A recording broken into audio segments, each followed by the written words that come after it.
el secretario de Seguridad Pública y del Estado de nuestro país. Doctor, ¿cómo le va? Es Alberto Quintana. En primera instancia, conocer algún detalle de lo último que se tenga en torno al tema de las investigaciones luego de lo suscitado acá en el barrio del Cristo del Consuelo en Guayaquil. ¿Qué es lo último que justamente podemos poner a disposición de toda nuestra audiencia, doctor? Bienvenido, buenos días. Buenos días, gracias por la invitación, un saludo a todos quienes nos escuchan. Bueno, lo que tenemos del día de ayer ya es público, ¿no? Avanzan las investigaciones, a partir del estado de excepción se han podido hacer allanamientos. Esto está previsto dentro del texto del decreto, en una combinación entre trabajo con Fuerzas Armadas y Policía. Hoy día se fortalece el mando militar para efectos de continuar en estas acciones, ¿no? ¿Y qué tenemos del día de ayer? El día de ayer se logró determinar que habían 5 otras bombas, ¿no?, de fabricación casera en la misma, entre comillas, tecnología de aquella que fue detonada en Cristo del Consuelo. Sacos de yute, cilindros de gas, mecha corta, metralla y químicos explosivos. 5, lo cual quiere decir que se evitaron 5 y 5 nuevos atentados, y se apresaron a 2 personas que tienen vinculaciones con antecedentes penales, y bueno, pues, son personas que van a tener que a declarar, ¿no? Se están acogiendo al silencio, no quieren opinar, no quieren hablar, pero a partir de eso seguiremos en la pista de establecer exactamente quiénes fueron los responsables y contra quiénes se dirigió el atentado, ¿no?, para que tengamos la certeza de pues qué es lo que estamos enfrentando, ¿no? Correcto, vale precisar, ¿no? Porque muchas personas nos escuchan. Ayer nos decían, el estado de excepción es solo Guayaquil y aclarábamos, ¿no? También cobija las otras 2 localidades que integran la denominada zona 8, ¿no? Es decir, la zona 9, perdón, la zona 8, es decir, 8. Claro, es decir, Durán, San Borondón, ¿no? Más Guayaquil por un lado, y que no aplicaba el toque de queda, que era otra inquietud que había. Ahora, es terrible no escuchar esto, ¿no? Ya lo habíamos mencionado más tempranito, este operativo que hizo la policía ayer, que permitía descubrir más explosivos de las mismas características. Es decir, como que están preparando otros atentados que de alguna manera, a más de, qué sé yo, pues, tomar represalias con grupos rivales, seguir en disputas de territorio, asustar también a la sociedad, ¿es lo que se buscaría, doctor? Es importante sacar lecciones de esto, ¿no? Pongamos este caso en particular, hay otros que pueden servir en el pasado, y es el hecho de que veamos, ¿no?, cómo es que la policía necesita tener información. Uh-huh. Esta información ahora se suple con la posibilidad de los allanamientos. ¿Qué quiero enseñar con esto, no? Que una fundamental herramienta que necesitamos fortalecer es la de la inteligencia, es la de la búsqueda de información, es la de establecer vía la información de inteligencia las redes de funcionamiento criminal, ¿no? Cómo operan, quién financia, cómo se canalizan los recursos para adquirir estos elementos que luego terminan siendo explosivos. ¿Cómo funciona el concepto de crimen organizado? ¿Quién da las disposiciones? Claro. ¿No? Y esto es fundamentalmente lo que necesita. ¿Por qué le digo esto? No, porque a veces se simplifica, ¿no? Y lamento mucho tener que referirme al caso de la alcaldesa de Guayaquil. Simplifica, ¿no? Y digamos de alguna forma banalizan el concepto de la seguridad, como que de lo único que se trata es de aumentar el patrullaje. Y por eso ahí se les doy camionetas para patrullaje. El patrullaje es un componente muy chiquitito de lo que debemos hacer en términos de ser eficientes para atacar el problema. Y atacar el problema es conociendo por anticipado cómo opera toda esta red criminal y estas economías criminales. Ahora, eso me lleva a preguntarle, doctor, ¿pero no existe el aparataje de inteligencia o no está articulado? Es decir, hay esfuerzos que no se los termina de canalizar, de articular, que están aislados en inteligencia de los organismos militares o de los policiales. ¿Qué es lo que pasa en eso? Porque lo importante, y yo entendería, ¿no?, que lo que necesitamos es una acción ¿no?, preventiva, o sea, no no posterior, sino preventiva. Entonces, un poco qué es lo que pasa ahí, porque entiendo que también esa es la alta responsabilidad que a usted se le ha encomendado a nivel de la Secretaría, ¿no? Mire, en el mundo se han desarrollado muchas soluciones tecnológicas en muchas áreas y muchísimo en los temas de seguridad. Y existen en el mundo capacidades tecnológicas, ¿no?, que debemos incorporarles como capacidades nuestras, Fuerzas Armadas y Policía, que tienen que ver con la búsqueda de información, la recuperación de información, el análisis de información, que es lo que permite hacer lo que usted acaba de señalar, actuar antes, ¿no?, o poder reaccionar más rápidamente.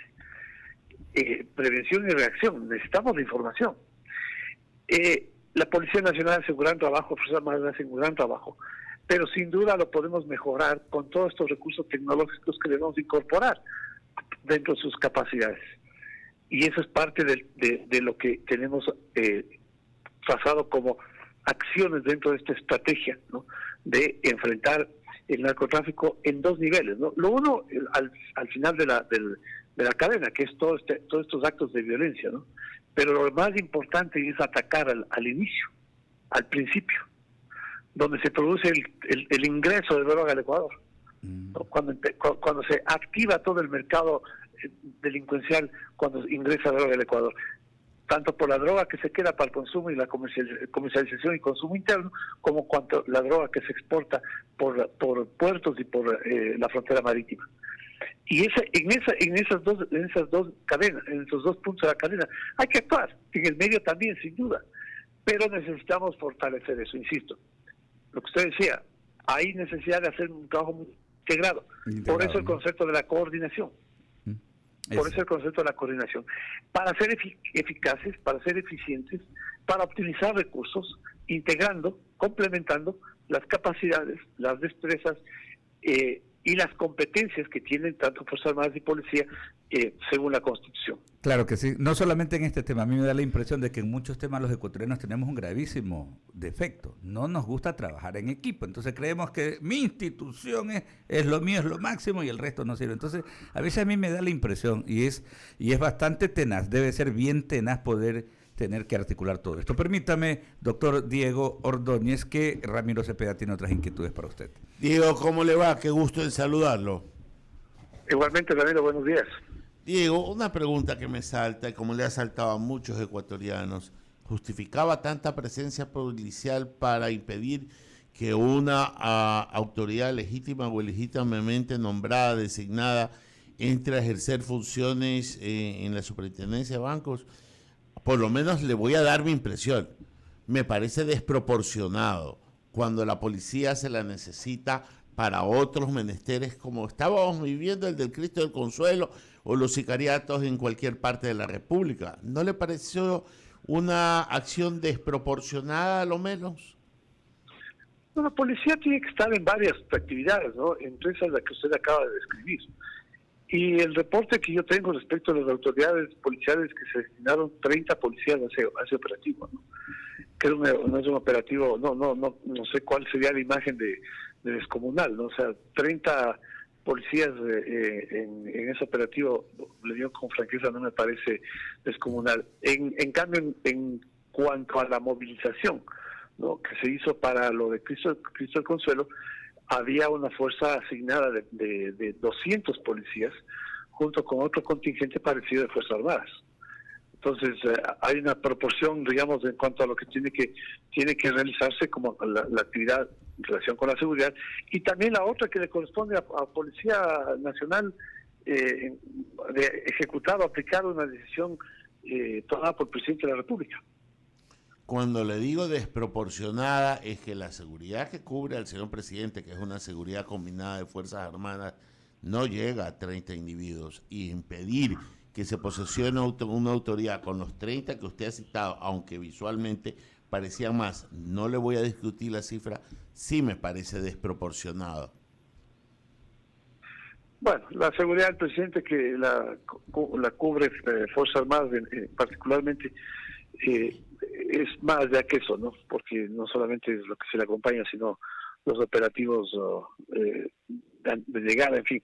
Pero bueno, lo de fondo es que había una decisión que ejecutar, no se dejó de cumplir otras funciones, no se descuidó lo que había lo que era prioridad en ese momento, que era el combinar en la fuerza de tarea junto con Fuerzas Armadas el trabajo de imponer orden y mostrar y hacer seguimiento y hacer los ordenamientos y buscar y encontrar lo que se encontró, y lo vamos a seguir haciendo. Tenemos 30 días de estado de emergencia, ¿no? En alguna entrevista pasada, no con usted, sino con alguien que tiene que ver con la seguridad, hablaba primero del viaje presidencial a Israel y segundo de un posterior viaje del coronel Fausto Cobo también a Israel. Este asesoramiento que estamos recibiendo de parte del gobierno Israel es en inteligencia, es en material, es en tecnología, ¿en qué es? Mire, en seguimiento del viaje del presidente, yo ya estuve en Israel hace alrededor de unas 3 semanas, poco más, consolidando un esquema de trabajo de un acuerdo gobierno a gobierno, en donde existe un asesoramiento, pero fundamentalmente lo que existe es la posibilidad de una aproximación de Fuerzas Armadas, la policía, el gobierno, la secretaría que dirijo, a lo que hay en el mundo sobre lo que acabamos de comentar en su momento, ¿no? Tecnología, ¿no? Recursos materiales, logística, que permitan fortalecer las capacidades operativas de las Fuerzas Armadas y la policía. Y ese es un proceso que no es un proceso solamente de asesoría, es un proceso de incorporación de esas capacidades a las Fuerzas Armadas de la policía, está en marcha, ¿no? Le paso a Jaime Velázquez, que continúa con la entrevista, Diego. Diego, ¿qué tal? ¿Cómo le va? Buenos días, un placer tenerlo por acá. Mucho gusto, buenos días, Jaime. Diego, la verdad es que mirando todas las cifras y todas las cosas que suceden a nivel de Guayaquil específicamente, y aparte de digamos, el impasse que se ha creado con la alcaldía de Guayaquil, que no es otra cosa que una pelea que no ayuda en nada realmente, pero ¿qué se está haciendo a nivel ya le voy a preguntar de Guayaquil específicamente, ¿qué vamos a hacer más allá del estado de excepción y si realmente esto va a tener efecto a nivel de seguridad para los ciudadanos? Porque ayer mismo se veía que había balaceras, si bien es cierto, entre bandas, pero todavía continúa ese alto índice de inseguridad. Mire, respecto a esto que usted menciona, un impasse, ¿no? Yo creo que es muy importante evitar que un tema tan delicado, tan complejo además, sea usado como tema de discurso político electoral, ¿no? Uh-huh. Segundo, que no se soluciona nada con redactar un texto insultante al gobierno, porque pues al final del día los ciudadanos esperan no que los políticos ni se peleen, sino que se les ofrezcan soluciones. Y las soluciones tienen que ser sin duda compartidas. Es verdad que el gobierno, de acuerdo con la Constitución, le corresponde la administración de la fuerza, ¿no? Con Fuerza Armada y Policía. Pero eso no obsta, no limita, no impide que la alcaldía de Guayaquil, por ejemplo, formule un plan de seguridad y le plantea al gobierno su plan de seguridad y nos sentemos a trabajar sobre ese plan de seguridad. Porque yo puedo decir mañana voy a elaborar un plan específico para la ciudad de Guayaquil. Y obviamente y con razón yo les diría, bueno, y usted está en Quito, ¿no? Y hablaremos de la burocracia quiteña, en fin. Pero es distinto si lo propone la Municipalidad de Guayaquil, que conoce la realidad de Guayaquil. Y bueno, pues sentamos a buscar cómo articulamos el trabajo en torno a un plan de seguridad que proponga, que maneje, en el que coparticipemos, ¿no? Con cada una de nuestras competencias en la solución de este problema, el gobierno seccional y gobierno nacional conjuntamente. Mire, detalles, ¿no? La calle 8 es una zona que, bueno, no estaba debidamente vigilada por sistema de cámaras. Bueno, ahí tiene usted una tarea que hay que hacer. Nosotros tenemos un plan de modernización y optimización del servicio EQ911. Es difícil porque es un proceso, es caro, esto se instaló en el año 2010, al año 2022 no ha habido ninguna actualización tecnológica. Siguen trabajando con equipos de tecnología del año 2010, y usted lo atrasados que estamos en tecnología, porque son 11 años, 11, 12 años, ¿no? La tecnología se mueve mucho más rápido. Bueno, necesitamos tener un plan de camarización para Guayaquil. ¿Quién más sino el municipio para decir, necesito cobertura en esto, con cámaras que tiene identificación térmica, bueno, eso se puede trabajar en eso, pero no en la respuesta es el gobierno ha fracasado y se trata de un gobierno secuestrado. No, si fallamos en la lucha contra la delincuencia, no es que el gobierno ha fracasado, el Estado ha fracasado, los municipios han fracasado. Otro tema, fíjese, permítame con esto de concluir. Esa zona necesita algún mecanismo de regulación en cuanto a la hora en la cual pueden estar en la calle, pues se puede regular, eso es regulación urbana. Hay zonas, hay comercios abiertos, de esa zona se considera que es un bailadero. Bueno, hay una forma de regulación del municipio, una regulación municipal que también le compete y le corresponde al municipio, ¿no? Y frente a todo eso, yo no estoy en este momento diciendo ni apuntando con el índice a nadie.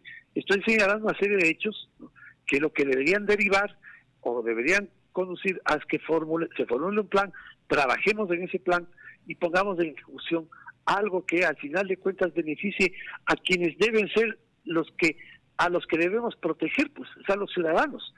No defenderse la alcaldesa diciendo, culpables del gobierno. Ok, bueno, digamos que somos culpables. ¿Y quién termina perdiendo? La gente inocente, ¿no?, que no tiene cobertura ni protección. Diego, me preocupa algo que usted lo ha dicho en varias entrevistas. No existe un plan que se haya presentado por parte del municipio, pero tampoco, o mejor dicho, no lo hemos escuchado de parte del gobierno. ¿Por qué no organizar? O sea, he visto los operativos aquí en Guayaquil que van en conjunto con los policías, los del ATM y los municipales, pero más allá de lo que se ve, ¿no hay reuniones en la gobernación de seguridad con gente del municipio para estructurar este plan? Bueno, mire, una cosa es que haya acciones entre la Policía Metropolitana o Municipal y los agentes de la Policía Nacional, ¿no? Son actividades. Un plan quiere decir se mide por objetivos, por metas, se establecen los recursos necesarios, los disponibles, cómo se van a conseguir los otros, y se establece un esquema de seguimiento y medición, ¿no? Y definiendo claramente las prioridades, ¿no? Si usted me dice, sí, las camionetas para el patrullaje sirven, sí, pero vea usted lo que le estoy diciendo. Más importante que el patrullaje, si pudiéramos establecer prioridades, es dar mayores capacidades de información e inteligencia. ¿Cómo puede operar esto? Muchas formas, en donde se puede involucrar también a la policía, a los agentes de la Agencia Metropolitana de Tránsito. Esto es un proceso, un plan, no un plan, las actividades del día a día no sustituyen un plan. Ahora, el gobierno tiene un plan nacional, ¿no es cierto?, una visión global, ¿no?, una estrategia, ¿no?, el Plan Nacional de Seguridad, pero es distinto un plan para la ciudad, ¿no?, y sobre todo una ciudad tan importante que está tan seriamente golpeada por la inseguridad como es Guayaquil, y tenemos que tener una respuesta. Y aquí, bueno, normalmente los municipios están pugnando por descentralización. Trabajemos en esa línea. Yo le insisto, podemos formular un plan desde acá de Quito para Guayaquil, sí, se puede hacer, pero me parece a mí que es mucho mejor, es más eficiente que nazca desde la municipalidad y lo conversemos de manera que podamos llevarlo a cabo, y no acusándonos, no debilitando la gestión del gobierno que está haciendo su trabajo, ¿no?, que no es que esto se soluciona de la noche a la mañana, y es una falta de cuidado y de responsabilidad, ¿no?, el simplificar, el convertir al tema de la seguridad en algo como de solución rápida, o como que es simplemente una aplicación de medidas de fuerza, y no entender la complejidad de lo que representa. Es decir, Diego, que existe negativa por parte de la alcaldesa de Guayaquil en reunirse, digamos, con el gobernador para estructurar este plan, o realmente es una posición que se está asumiendo por parte del gobierno. Bueno, no hemos visto ninguna iniciativa en ese sentido, ¿no? Luego, mire, no solamente, obviamente el gobernador tiene su rol, ¿no? Pero es un tema que tiene que ver con este concepto de seguridad, ¿no? Que es un poco más allá de la gestión específica del gobernador. Trabajemos, ahí está creada esta secretaría la cual estoy conduciendo ahora, es una secretaría que tiene su tarea, entre las tareas lo que era la definición del ministro coordinador de seguridad. Esta coordinación de seguridad precisamente es eso, ¿no? Es una expresión que tiene muchísimo peso en el sentido de que hay que dar coherencia, ¿no? De integrar, articular, eso es coordinar. Claro. ¿No? Es decir, no cada uno por su lado, ¿no? Correcto. Inclusive, Diego... Nos vamos todos en un mismo objetivo. Sí, correcto. Inclusive, Diego, en su visita de la alcaldesa a Guayaquil, a esa reunión que llamó el Ejecutivo, ella criticaba que no existía ningún plan por parte del gobierno. Eso es lo que ella decía. Estoy preguntándole nada más si eso es verdad o cómo hacemos para que esto se estructure, porque la verdad es que los ciudadanos somos los que estamos sufriendo. La verdad es que esa es la única verdad que está en el tapete. No, yo estoy ahorita circunscribiendo el caso específicamente de la ciudad de Guayaquil, que está no es el mismo caso para Tulcán, no es el mismo caso para Loja. Guayaquil tiene un problema y tenemos que enfrentarlo con las particularidades de Guayaquil, ¿no? Las particularidades de ese puerto, que tiene afluentes fluviales, ¿no? Todo eso hace diferente un plan de seguridad para la ciudad de Guayaquil. No es una cuestión general, no es un tema que pueda ser...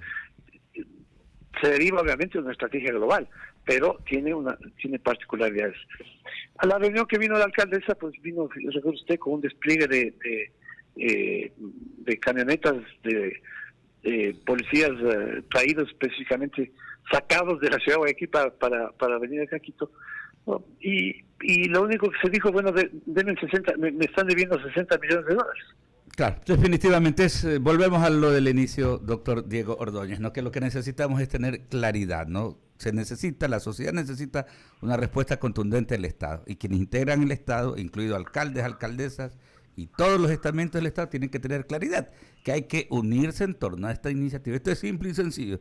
Está trazada una línea. La gente de bien tiene que ponerse del lado en el cual hay que actuar para poder combatir a todas estas organizaciones. Finalmente, solo déjeme sacarlo un ratito. Yo sé que ya no está dentro de la esfera de su accionar diario, pero sí quería una claridad en torno a los pronunciamientos que hubo ayer sobre lo de la consulta popular. Entendía que ya había una especie de un primer borrador, 30 preguntas bases, que se las iban a poner incluso el día de hoy, entendería que antes de la partida del señor presidente de la República, para que haga una primera revisión. ¿Qué conoce sobre el tema, el temario de la consulta popular previo al envío a la Corte Constitucional? Durante el colonialismo se legisló incluso en el nivel de lo constitucional, ¿no? Creando una serie de obstáculos, dificultades, ¿no?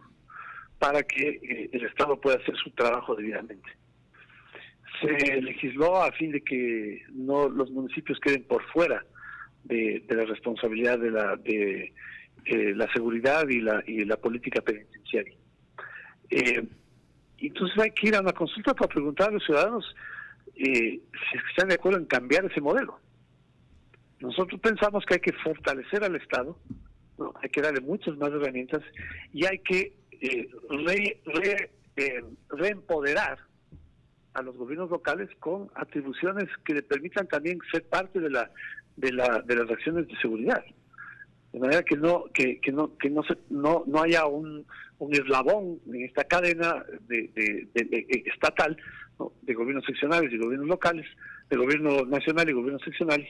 En esta cadena no haya eslabones sueltos, están integrados, no solamente al arbitrio, no a si le conviene o no le conviene a determinado alcalde involucrarse en el tema de seguridad, sino hacerlo de manera que sean parte de este esfuerzo. Todo eso hay que modificar. No le voy a señalar expresamente las preguntas, claro, porque como usted lo ha señalado, el presidente tiene que aprobarlas previamente. Así es. Pero va por el lado del enfoque, de este enfoque. No es básicamente el remover de la Constitución y las leyes algunas normas que están impidiendo que podamos ser mucho más eficientes en este combate contra la inseguridad. Y en la misma línea, solamente así sueltito, pero no serían solamente preguntas, ¿no? El número que quede, porque ya hacíamos la aclaración, no es que van a ir las 30 preguntas, son 30 preguntas base, ¿no? Pero solamente sería seguridad o si incluirían algo adicional, fuera del tema del esquema de la seguridad, como preguntas. Eso está sujeto a evaluación todavía, ¿no? Ah, ya, ok. Listo. No, está bien, no nos metamos en el tema si todavía no lo decide el señor presidente de la República. Solamente algo final de Ramiro, por favor. Diego, disculpe que vuelva a tomar el micrófono. No, Cuando le contestaba a Jaime y decía que esto es un ataque contra el Estado, que todas las autoridades tienen que estar integradas. Con esa filosofía, el presidente creó la secretaría que usted preside para coordinar la seguridad del Estado. ¿Qué tiempo se da a usted, ya que dice que esto no es y como en verdad es, que no es de 1 año, de 2 años lo que ha venido pasando, sino que es simplemente el globo que le ha reventado en la cara al presidente de la República? ¿Qué tiempo se da a usted para ver resultados en su ejercicio y en su dirección de este tipo de encomienda que ha recibido por parte del presidente de la República? Hay objetivos mediatos y objetivos más largo plazo, ¿no? Yo le dije hace un momento que lo fundamental aquí es reducir el nivel el volumen de droga que circula por el territorio ecuatoriano. Eso va a llevar tiempo, eso lleva, con todas las capacidades que podamos desarrollar, eso deberíamos empezar a ver resultados en los siguientes 12 meses, ¿no? No grandes, pero sí vamos a ir viendo pocos resultados en esa línea. Lo otro, hay metas intermedias, ¿no? Metas intermedias como primero la de aprobar lo que sería un nuevo plan de proyectos que identifiquen la estrategia de seguridad nacional, el Plan Nacional de Inteligencia, este acoplamiento de la estructura para ser más eficientes en el propósito de la coordinación, el equipamiento y fortalecer las capacidades de inteligencia, ¿no? De inteligencia que es como les decía, información, no es espionaje político ni buscarle con qué voy a perseguir y a opositores o periodistas, ¿no? Es inteligencia para combatir las amenazas contra la seguridad del Estado. Y luego el fortalecimiento de estas capacidades operativas. Hay en el medio un montón de procesos de procesos que se van a ir cumpliendo, ¿no? Que no se los puedo comentar, pero que se van a ir cumpliendo en el término de fortalecer toda esta capacidad, tanto de información e inteligencia como capacidades operativas. No solamente es equipamiento, no solamente son vehículos que deben tener además otras particularidades. No son camionetas, son vehículos con particularidades que incorporan recursos tecnológicos que están ahí, ¿no? Que los podamos financiar, porque todo esto cuesta mucho, ¿no? Pero si pensamos que aquí el presidente tiene un compromiso en el sentido de mira, esta es una prioridad y esta prioridad la tenemos que financiar, y veremos la manera en que ese financiamiento pueda concretarse. La verdad es que yo esperaba escuchar que íbamos a bajar el sicariato, que íbamos a bajar las muertes violentas, que íbamos a bajar las vacunas, pero sí tiene claro que si esto no sucede, la primera cabeza que rueda es la suya, ¿no? Esos son, yo no le puedo medir, obviamente le voy a decir que tiene que bajar todo lo que usted me acaba de señalar, ¿sí? Lo que no le puedo decir es de cuánto a cuánto. Lo que sí le digo es que si nosotros reducimos el tráfico de drogas por el territorio ecuatoriano, ¿sí? Tiene que bajar el nivel de criminalidad. ¿Por qué? Porque el proceso de comercialización, ¿no? El proceso de consumo, que es el que lleva al comercio, se va a reducir, pues. Y vamos a reducir esa pugna, ese enfrentamiento que se está dando en este momento con bandas que son extensiones de cárteles internacionales que pugnan por el territorio, los territorios de venta y consumo. Ese efecto tiene que darse, pero para todo esto, ¿no es cierto?, tenemos que tener capacidad de investigación, ¿no?, la dimensión de lo que corresponde a la seguridad en cuanto a la prevención, el control y la represión. Todos esos recursos tienen que orientarse a disminuir el nivel de violencia y criminalidad que estamos viviendo en este momento. Si no, no se justifica el esfuerzo que se hace, ¿no? Por supuesto. Doctor, agradecerle a Diego Ordóñez. Muchas gracias a ustedes. Buenos días. Buen día para usted, el secretario de Seguridad Pública y del Estado, nos dando cuenta de estos aspectos que tienen que ver con la materia de la